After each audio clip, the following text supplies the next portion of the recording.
Hello there, digital world, and welcome back to yet another episode of Spliced In Later. It is time for another movie review, our second movie review of the week, which is very exciting.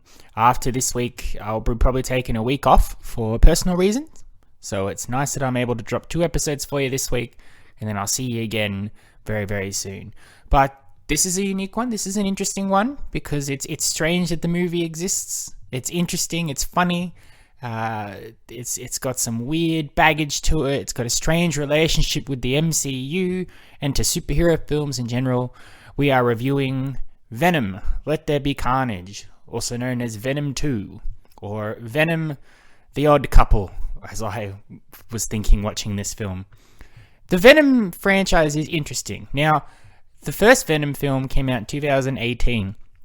And it's sort of, people didn't give it much of a chance well before it even came out because it's part of Sony's attempts at establishing their own cinematic universe of sorts. Basically, they have the rights to Spider-Man and the Spider-Man universe and all the Spider-Man characters.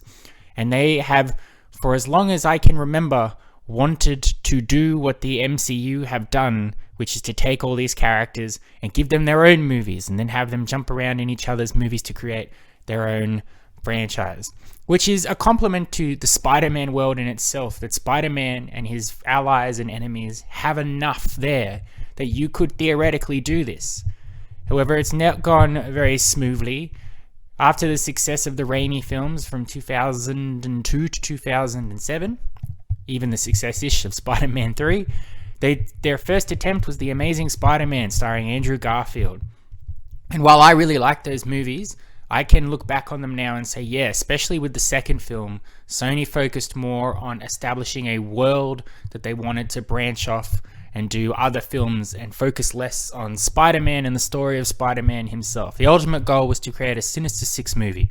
So they did what no movie should do when making a superhero film, and they packed in so many villains, each very poorly portrayed, in their attempt to build to something later on, to set things up that they will answer in other films. And when that didn't work, they sought a lifeline in making an agreement with the MCU that they could use Spider-Man in the Marvel Cinematic Universe in sort of a quid pro quo scenario, because that's when they cast Tom Holland. They threw Spider-Man in with the Captain America Civil War. That Spider-Man Sony films, they get to have him play in the Marvel Cinematic Universe sandbox. And the rest is history. Tom Holland has been an extremely well-received Spider-Man. His personality, his adventures, his movies are some of the best Spider-Man films of all time, some of the best superhero films of all time. Not just him, the villains he's faced, Adrian Toomes and Quentin Beck, have been sensational. He's got a great supporting cast in MJ and Ned Leeds and Aunt May, and he gets to hang out with Tony Stark or Nick Fury or Stephen Strange. So naturally, Sony's gone, great, that works out really well. Now we're going to use that to build our own Spider-Man universe. And we want Spider-Man to come play in this universe, but we can't because the rest of our characters don't exist. They're not officially part of the MCU. So we can make Spider-Man villain movies, and we can hint that maybe he'll show up in it, but really he can't unless another agreement is reached. But we'll give it a go, and we'll start with one of Spider-Man's most prominent villains, Venom. Now, Venom was born out of the Symbiote Spider-Man story where Spider-Man bonds with an alien costume, gets a black suit, it enhances his rage and his inner demons. He eventually goes, nah, this isn't for me, casts it off. The symbiote goes and jumps on a washed-out reporter called Eddie Brock, who hates both Peter Parker and Spider-Man, and they bond to create this monster called Venom, who is nearly Spider-Man's equal in strength and speed. Starts off as very evil, but over time in the comics has grown into more of an anti-hero, tragic figure sort of person. Because that's what happens with the popular villains. They get more depth, they get more growth, and they become more than just the evil version of Spider-Man. But for the Venom movie, they couldn't do that. They couldn't have Spider-Man in the film. They couldn't have his origins come from Spider-Man because Venom would exist in a universe that is not the MCU. So unless they want to recast a new Spider-Man or go through the red tape of saying, oh, Tom Holland's here, but he's not the Spider-Man, you know he's a different Spider-Man. They had to come up with a completely new origin for Venom, a new reason for Eddie Brock to bond with Venom, a new circumstances for him to become the villainish anti-hero that he is. Venom is essentially the star of the movie, so he's the hero really, in a dark, twisted sort of way, facing off against, in the first Venom film, basically evil Venom, Riot, who we'll talk about that in a minute. No one really gave it a chance. People looked at Sony's track record and went, But when Venom did finally come out, it's bizarre. It's not a great movie by all means. It's simple. It's stupid. It feels like a superhero movie that should have been made in the early 2000s. It doesn't have the charm of the MCU or anything like that. But the movie sort of also knows it as well. It has a quaint B-movie charm to it. It's like it knows that it's the underdog and it didn't have much of a chance. So it put everything on the charisma of Tom Hardy in the role of Eddie Brock, and that relationship he has with the symbiote once he bonds, and this back and forth between him and the Venom symbiote, which was like the comedy odd couple of sorts. Putting aside the story and the final battle with Riot at the end of it and all of that, which was standard CGI trash, which wasn't great, Tom Hardy as Eddie Brock and Tom Hardy as Venom was so memorable, and word of mouth got around that it actually ended up making a ton of money. Not a lot of money was spent on making Venom, and it got a lot of money back. So naturally, got to make a sequel. And the sequel bait for the first Venom was Eddie Brock goes to a prison cell to interview deranged serial killer Cletus Cassidy, played by Woody Harrelson.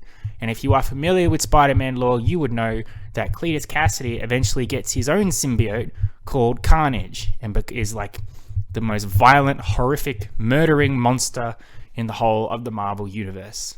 So the fact that this movie is called Venom, Let There Be Carnage, and Woody Harrelson is back as Carnage, there's a lot of anticipation for this film, for that confrontation between the two, and as always, lurking in the back of everybody's mind because of what's coming up with Spider-Man and the multiverse, with Spider-Man No Way Home, and other Sony films which are being confirmed and started production. Morbius is a movie that's being shunted around constantly.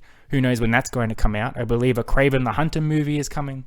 So there seems to be some forward momentum for this Sony universe after all, and somehow it's going to work in conjunction with the MCU. Somehow. I don't know how. They'll need something to confirm it one way or another.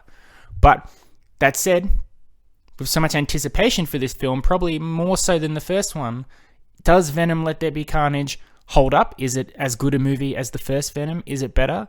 I'm about to tell you. Overall, I thought this film was just as good, if not a tiny bit better, than the first Venom film for a few specific reasons which we'll get into.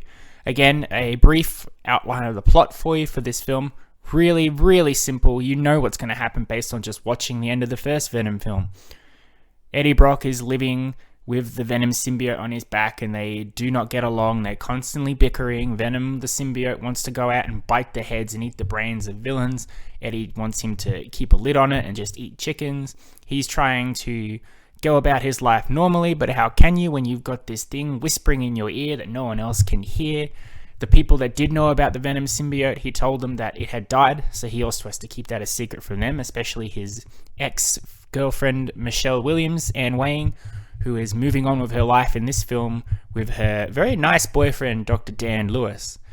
Meanwhile, he keeps having to go back to the prison because Cletus Cassidy, still locked up, keeps saying he will provide information on all the bodies that he's hidden if he gets to talk to Eddie. He's got this weird fascination with Eddie, which it's never really exactly explained why, but it's there.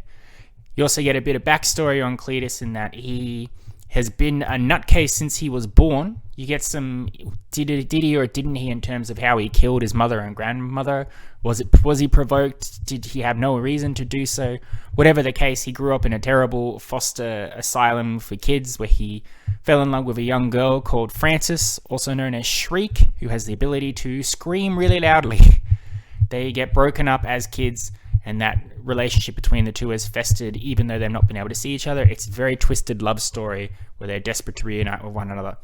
Through an unfortunate circumstance, Cletus gets a hold of a bit of the symbiote from Eddie, and then during his scheduled execution, the symbiote activates and creates the persona Carnage, which immediately bonds with Cletus. They share in their love of violence and stuff. The Carnage symbiote is never really built upon in the way... It's so strange that they focus so much on giving the Venom symbiote his own personality and view of the world and beliefs, but when it comes to the people he faces, whether it's Riot in the first one or even Carnage, they don't really care that much.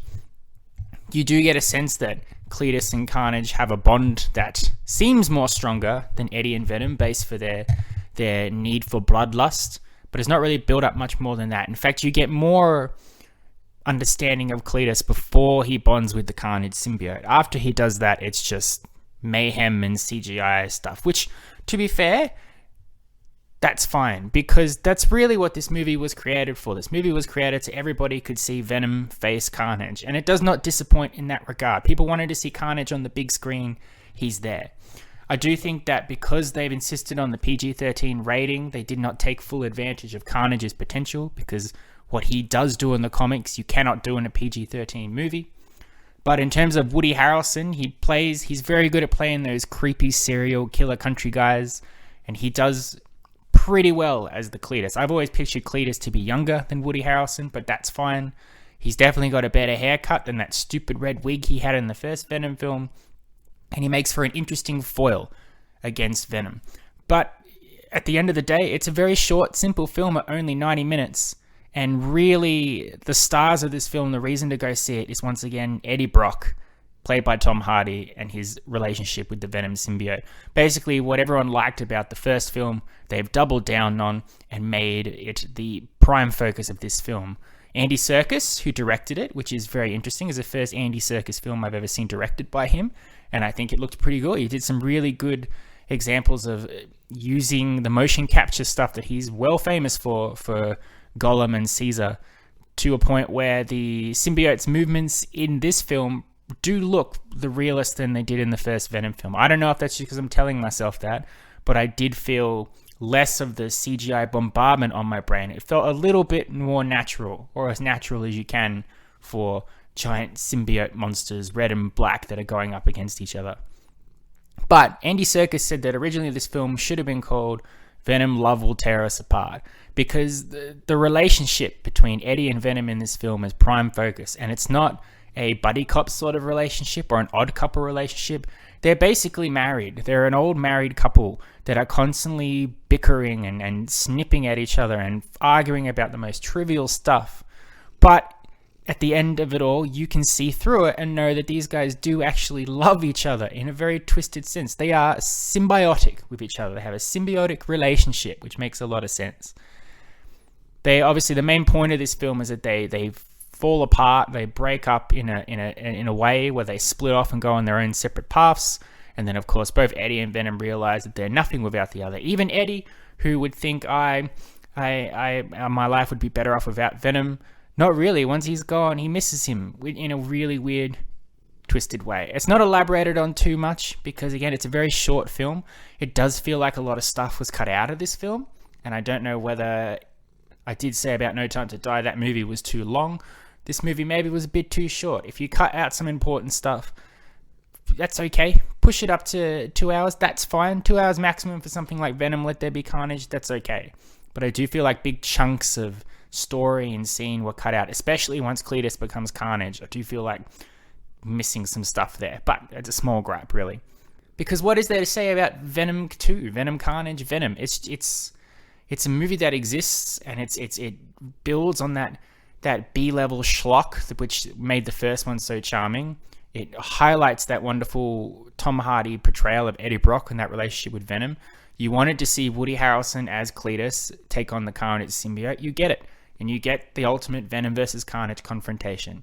It doesn't quite live up to what I think people in their minds will have built it up to be based on the comics, but it's definitely a much better showdown and a better fight, and there's more at stake and more personal connection between the two than that weird final fight between Venom and Riot in the first Venom film. Overall, I give Venom Let There Be Carnage a 7 out of 10. It's a nice, fun, simple movie. It's not the greatest movie. It's not something that I think a lot of effort has been put into.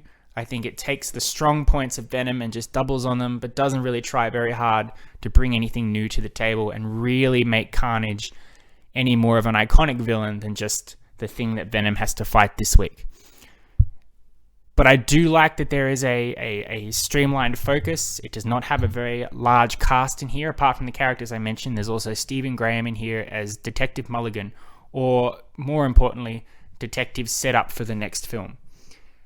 But it's good, clean fun, and it's worth a look if you've seen the first Venom film. I think it's definitely it's interesting. There's something strange about the Venom films.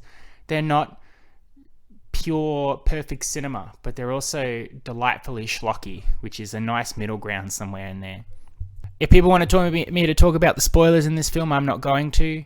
Suffice it, there is rumors going around about how it changes the very nature of Marvel films and Venom going forward. I don't think so. I think the post-credit scene is interesting and unique, but I think if you know where things are going currently in the Marvel climate, it's not at all surprising. I'm interested to see where it goes after this, but I don't think it's this big game-changing thing that we're all never going to recover from, or it opens up exciting new possibilities. I think it's just, yeah, okay, cool. That makes sense. There you are. Pretty simple review compared to our Behemoth No Time to Die review yesterday, but of the two films, I would recommend No Time to Die more, because that is a proper, interesting, intense film. But also, if the cinemas are open, because again, this is a cinema exclusive film, you can't get it on streaming, and you've got a spare hour and a half, and you liked the first Venom film, and you like Tom Hardy, and you like Marvel stuff, this is guaranteed to be a good time for sure, and you should check it out. There you are. Thank you very much for listening. I hope you've enjoyed that nice, simple, easy review. I enjoyed watching Venom Let There Be Carnage. I enjoyed Venom and Carnage, and I'm pretty sure you will too, if you go check it out. But until the next time I speak with you, which will be in a couple weeks, enjoy the movies that are out, if you can see them. Otherwise, keep your fingers crossed that you will be able to see them soon. There does seem to be a light at the end of the tunnel for certain places here in Australia in terms of vaccination rates and targets, and the cinemas seem to be excited about what they can show once it all opens up. I know there are some good movies coming, at least 6 or 7 maybe, that should still hit the cinemas before the end of this year, which should make the final entries into my contest for the top 10 movies of 2021 pretty interesting. And I hope I'll be able to provide reviews for them too when I get the chance. But until then, I love and appreciate you all as always. Stay safe and kind to one another, and I will talk to you all very soon. You've been spliced in later. Adios, muchachos. I'll catch you next time.